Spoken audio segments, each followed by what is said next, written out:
The following is intended for mature audiences only. Discretion is advised.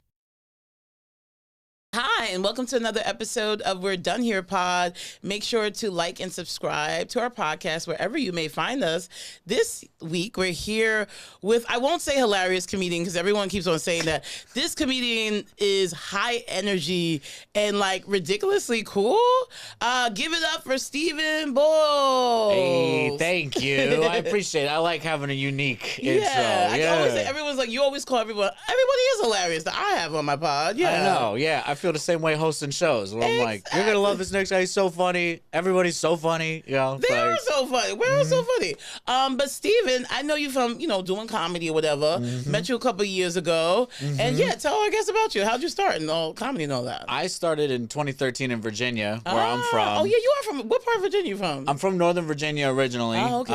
I went to college in Newport News and Christopher Newport University. Got it. Dropped out to do stand-up. No, so oh, wow. This has to work. Was that smart? Yeah.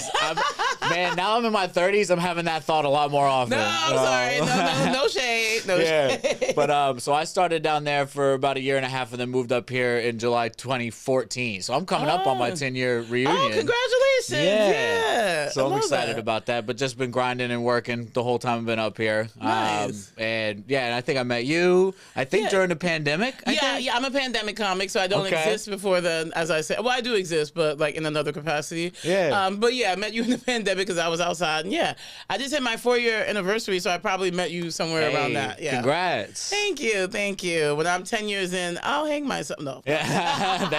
It's crossed my mind, but I'm like, no, we still got too much stuff to accomplish. Don't get discouraged yet. That's great. And I know you like left New York for a little bit recently, but then you recently came back. Yes. But you perform at like New York Comedy Club. You host Pop Collar Comedy a lot with Dan Wicks, who we just had on the podcast a few weeks ago. Awesome. This is awesome. Just a funny guy all around. Thank you. I appreciate it. Yeah, it's been fun. And I did move back home in March, April, and May. And that's because my lease was finally up in the city. And that was a lease that I was sharing with my ex-wife for 6 months. We had to share that lease like after we broke up. After you broke up? Okay. Yeah, so it was kind of just a moment like my lease is up. I'm not making that much money up here. Fuck my whole life up here anyway. Let me just move down and recalibrate a little bit. Okay. And that kind of brings us to our topic because this is We're Done Here Pod, emotional wellness comedy, and we're going to talk about your divorce. Yes, yeah. So like, you weren't married that long. I feel like you got married and then tell us about that. Yeah, it was a 5-year relationship. Okay. Dated for 3 years, married for 2. Yeah. We had met in 2017 in Bushwick. I was a barista at a cafe and she just moved in close. She moved from Spain.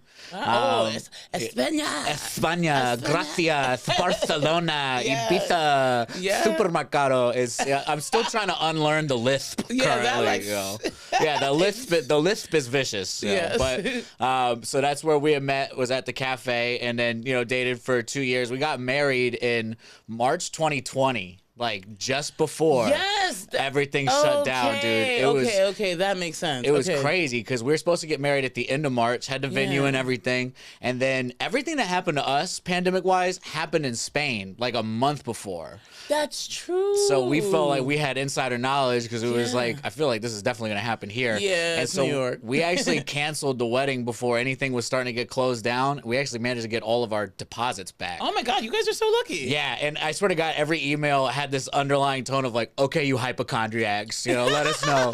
Let us know when you want to have a wedding. And dude, that saved our bacon. Like we had so much money at the beginning of the lockdown. So we just treated it like a staycation honeymoon, for a few months. Okay. But then after that, I started working, and she was a singer, so she could not work. That's right. She was a singer. Yeah, her main income is like weddings, so obviously no weddings for like a year and a half. I got very lucky. I got on TaskRabbit and just started working like crazy. Everybody was moving. Everyone, dude, I was doing 2 moving gigs a day. Are you still on TaskRabbit? Because I was like, I need a task. I still do mounting work. Yeah, absolutely. Not even a pun. I mount TVs. No, people need their TV. I'll text you. But anyway, go on. Please. But so I started doing a lot of the mounting work, and I feel like the pandemic didn't help the relationship at all, because like I would just want me time when I get home, and she'd just be waiting for me to come home. You know what I mean? Oh, got so it. I can see, you know, in hindsight, how that did not help. Hindsight's 2020. And also, I like to say, I don't want to Tarantino this too much, but if we're going along the lines of the story, in 2022 she had an affair, but in 2020 I cheated. And what? So, wait. Who'd you cheat with in 2020? Yeah. What month in 2020? Because you got married in 2020. Yeah, we got married in like March 2020. I think it was like August or something like that. Why'd you cheat? Okay, so here's the thing. Like, we had an open relationship from the beginning. That's some Spanish. That's some Spanish shit. They're like the French. That is you know some what I Spanish mean? shit. Yeah. Everyone got a wife and a good mistress. I know. Yeah, that's not American stuff. No, it's not. But at the time, I'm in my mid-20s. I'm like, I want a girlfriend and still be able to fuck people. Like, yeah, that sounds perfect. You sounds know? great. And dudes, don't do it. All right, it just sounds good on paper. It's your girl. I don't care if you're dating the ugliest girl in the world. She could pull easier than you can, no matter what. You know? No matter what. The open relationship is never. It's never gonna be even. It's never gonna be even. But I was just dumb and naive, so I said, yeah, it sounds like the perfect level of commitment. You know, and also not for nothing, she was back and forth between here and Spain a lot. So you thought maybe she was cheating? Well, part of it was like initially when we like first year of dating, she's like, I don't want to ask you to be exclusive. I'm going to be gone for 2 or 3 weeks at a time. And then also it occurred to me, like, every time she goes to Spain, she's just going to be hanging out with dudes that have been fucking her for longer than I have. No, that's true. That is true. Who am I to, you know? No, that's true. No, it's true. You know what's funny? The first time she took me to Madrid, I met those dudes. Okay. She introduced you to, like... That's their friend group. Like, you kind of just fuck your friends in Spain. They don't make a big deal out of it. Like we do here. Yeah, that's true. They're very cavalier. I'm like, they're a little too fucking cavalier. How about that? I agree, but honestly, I met these dudes. I don't like the freedom. Dude, they were all so fucking hot, I didn't care. You know? I was like, I am now the head of a league of extraordinary gentlemen. You know, and they treat me with respect. You know, nice, so they were very respectful about it. You know, I like so that. There's no competition or anything. So that's why I was open initially. And then when we got married, it was like not necessarily closed, but the rules were a little stricter. Okay. So you had to get approval and all that. Sort of. It was like, you know what's funny is that our thing that we had initially was like, don't ask, don't tell. And now that I've been fooling around with poly people and E&M people, no one does that. It just like... No, you have to ask and tell. Yeah. You have to let your partner know what you're doing, because with the don't ask, don't tell, it just breeds jealousy, you know, breeds resentment. Yeah. So like, but after the marriage, after we got married, the rules became tighter of like, basically no boyfriends or girlfriends, no outside relationships. It's basically like if you're in another city and you're trying to get some strange, then it's that makes fine. sense. Yeah. But you know, if your partner's waiting for you at home, don't do that shit. Yeah, that makes sense. That's where I fucked up in 2020 was I knew she was at home. We had just been fighting, and I was just frustrated. It was that anger. Well, I had a task that got canceled, and I did not want to go home to her. So I just literally, it's a pandemic. Everything's closed. I literally just bought like a small thing of tequila and some soda and just sat in the park and drank and chilled. And it's Battery Park, and every hot person in Manhattan is running by half-dressed. Everyone's at the park. Yeah, the parks were popping in the... Damn, I missed the pandemic. But anyway, go on. And everybody looked real good, and I had a moment of weakness. I went on Grindr, and because I have a thing for trans chicks for sure, and that's what I'm looking for on Grindr. Yeah. Met up with a nice lady, and here's the thing. Like, I know what I did wasn't great, but my shit lasted 20 minutes, and I hated myself afterwards. You know what I'm saying? But wait, so all right, so that's what you did. So what'd she do? What'd she do? So what she did was in February of 2022, I caught her lying about her location on Find My. Two days in a row. Ooh. And the second day, you know what's funny was she's lied about where she was, and the location says she was on 27th and 7th. At the time, I worked at 28th and 8th. Okay. So I literally took a smoke break and walked over. And I'm praying to God it's just like a restaurant or something, and she's there with her friends. I walk there, it's a hotel. Oh. And so now I'm pissed, you know? Okay. And I gather all my receipts, and I bring it up to her, and, like, she dug her heels in so hard about it. Like, made up a lie of why she was there, saying I was stalking her on Find My. Dug her heels in so bad, I felt bad about it. Yeah, and the next day, I, like, set up our whole room like a faux massage parlor and tried to give her a massage because I felt bad. That's some manipulative shit, you know? No, that's true. Yeah. It was wild. And so it wasn't until a month later, and obviously that whole month I felt like something was off. A month later, I just woke up on a Saturday. It was like 8 a.m. I couldn't sleep. Her phone was there. Crime of opportunity. You know what I mean? I just. You looked. I looked through the phone. I looked through the phone. And you know what? I wish I looked through that phone sooner. You know? Okay. And it did not take long to find. Damn, so what was on the phone? What was on the phone was this guy she had been messaging this whole month, who ended up being the guy that she saw twice when she was lying to me. Oh, so she was having a relationship. Yeah, well, it was like she had met him. So he was visiting the city. He was like one of her best friend's friends, you know, friend of a friend scenario. Spanish man. No, actually, black guy from Texas. Oh, different. Yeah. Okay, random. Mm-hmm. I mean, I saw pictures, so that's why you don't go through the phone. All right, white guys, y'all don't like y'all. That's your worst nightmare. I'm not. You're not wrong, but I will say, you know what made me feel like we could work past the affair? What? He was significantly shorter than me. Oh, so nice. I was like, we could patch this up, you know? Yeah. But yeah, so I found all these messages, and I remember scrolling, and just there's hundreds of them, and I remember thinking like this must have been going on for months, and I get to the top, and it was like a week of communication. They were talking way too much. Oh, that was getting deep. Mm-hmm. Yeah, that's crazy. Yeah, okay. And so I brought that shit up, and like I should have called it quits then, but like part of the reason I didn't was because when I had my slip up in 2020, God, you felt guilty, and also the marriage was shit at that point. Also, like I completely understand why she had an affair in the first place. And part of the reason I stayed was because when I cheated, I called my dad about it, because not to put him on blast, but I know he's got advice on this topic, you know. Not dad. I know he's a good man. He's been married for more than a decade now. Faithful, good man. But I call him about it, and he was basically, the advice he gave me that I want to give viewers, because I think this is the best shit I ever heard, was he said, you are going to treat her like she's 8 months pregnant for the next 2 months. Oh. And he goes, and then after that, maybe you could start talking about like where you were when you made those decisions, which I thought was hilarious. Okay, God, that's good advice. That's good advice. Good do advice. Community service, and then maybe you can talk about, your feelings, because they're the ones who are hurting the most right now. You got your cake and eat it too. Fucking shut up, do your due diligence, and then. Okay, that's good advice. Not that you shouldn't talk out your feelings in these situations, but you get the gist, right? Yeah. So I caught the affair, and also it's a marriage, so I'm like, let's try to work past this. Yeah. And I'm not gonna lie, I was a bitch for 2 months. I was not easy to deal with for 2 months. But after that, I felt like everything was going pretty good. Okay. Until she had a music video release party. And one of the things that always bothered me about her work was that she had this co-producer, the producer of her album. Yeah. And I remember I had met this dude like just before I had discovered her affair, just after or something. Yeah. But it was just like the moment I met him, I could smell it on him. God, I see what you're saying. I could smell it on him. And it was just like, man, like I've been in unfortunate situations before where I'm meeting the dude of some girl who I might have slept with one time, but at least I'm not so autistic. I can't be charming. You know, like get your shit together a little bit, man. Come on. Smelled it on you immediately. Yeah. And so I remember after I discovered the affair, we had a big, long conversation, come to Jesus moment, where I was like, if I'm going to ask you a bunch of questions, if I find out you lied about anything, like I'm done.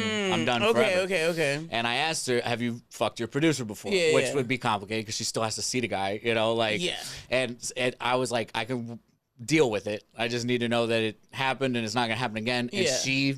up and down, nothing ever happened, nothing ever happened. Pathological, bro. Pathological. So I just kind of had, even though I didn't believe it, I had to take her for her word for the sake of the marriage and everything. And then she had this music video release party. I was there, a bunch of people were there, her producer was there, and I was husband of the year, by the way, at this event. I bought liquor, I bought food, I set up the venue with her. Sir. Yeah, I was sugar daddy all day. And then just like, maybe a week or two after that, like, just something didn't feel right. I went through her phone again. It's just one of those things. You got no trust, Stephen. I had no trust anymore, man. That's the key to a relationship is trust. I went through the phone again, and I specifically just went and searched through their messages. Got it. And initially, low-key, I was kind of relieved because I was expecting just to see nudes or sexy talk back and forth or anything. And I scrolled back a couple weeks to the music video party, and I found a text of him texting her, and he had said, I'm leaving soon. Are you sure you don't want to fuck real quick? And then she had written back, LMAO, I would, but I don't know how I'd avoid Steven tonight. with a laughing emoji. And then, dude, like, and I was such a beaten dog. I was such a beaten dog at that point. I'm like, yeah, there's some dumb shit she would say, you know, like, wow. And I knew there was something, but whatever. And I didn't really process it until about a week later. I was like, wait a minute, like, I know as a guy, you don't say you want to fuck real quick unless that line has been crossed already. Y'all been fucking for a while. Y'all been fucking. Y'all stay fucking. Exactly. So I brought that up, and then it changed, like, oh, we made out one time. And then it changed again to, oh, he fingered me one time. And I'm like, oh, dude, like, she's now, a liar. She's a liar. She's a fucking liar. And so, and then I basically was like, I'm going to, like, this was in August. And I was like, I'm going to move back to Virginia for the entire month of September and just decide what to do, you know? Yeah. And then, like, and then we kind of, like, made up for a second. But then, like, a week later, I told her that I was still going to do that, you know? And then she, not, like, threw a fit, but just, like, I just came home and she was like crying in the bathtub on top of blankets or whatever. And she was, I know, and she was like, you know, I just, you know, it's a 5-year relationship and, you know, like, I want you to take your time in Virginia. But basically, I was at a point where I'm like, I don't think a month is going to change anything. No, like, she's too much lying. It's just too much from her. Like, she just never tells the truth. I know. And so when I told her my mind was set on breaking up, basically then her mood changed instantly. She got up, she went to the kitchen, smashed a bunch of pictures of us, framed pictures of us. Okay. And which I had to sweep up because we have cats and I don't want them to eat the fucking glass, you know? And while I'm sweeping it up, I remember she ran into the bathroom, which I know means she's going to try to swallow a bunch of muscle relaxers. That's dramatic. This is the third time she's done a little fake kill yourself episode whenever we have a big fight. This was like the third one. This was the third one. And so like we finally, oh damn, that was fast. All right, yeah, let me wrap this up. So that was like the third time that happened, and then afterwards I went back to Virginia, and like we had basically broken up at that point. And then the last fun thing was I remember going back home for one night because I needed suits for a wedding, and I get there, I see her, and I have like the breaker-upper guilt, you know, of maybe I'm overreacting. I went upstairs, and she had left a used condom on my nightstand. No, did she do that on purpose? Yeah, I'm sure. Okay, you know, I'm to sure. be a bitch. Yeah. And so, and all of a sudden, it was just like all that breaker-upper guilt I felt was just gone, you know, gone. Yeah. I was like, this is the best decision. That's crazy. Yeah, so like I said, after that, we had to share the apartment for 6 months, and it was like week on, week off kind of thing, which was great. So we didn't have to see each other that much. God, you know? That's crazy. That's really tough. So that sounds like a really tough, that's crazy. So how are you dealing with this? So I've been therapied up for 2 years now. Okay, congrats to you. Yeah. Okay, wait, how long did the divorce happen? So we broke up in like September, and then we didn't file for divorce until June because of like a couple immigration things, you know? Yeah. So she was wait, can she stay in the country? Yeah, she can stay in the country. Okay. But we want to make sure that was square.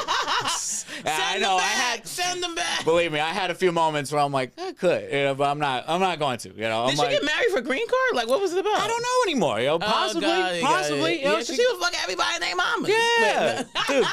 But well, you was in the park, but whatever. Yeah, so I mean, that was part of the reason we waited to divorce for so long, was to make sure she was square with that. Yeah. And then, like I said, filed for divorce in June, and it finally finalized in December, this past December, just a couple months ago. And just since then, bro, it's just like, dude, the weight is like finally lifted. You feel better. Know? Okay. Yeah, because it's like, even when we weren't living together, we have no regular communication anymore. Got it. And it's like, so even then, it's like, those few months, basically, like, especially from like March when I was living at home until just this past December when it finalized, it's like still on your mind because you're still legally tied, you know?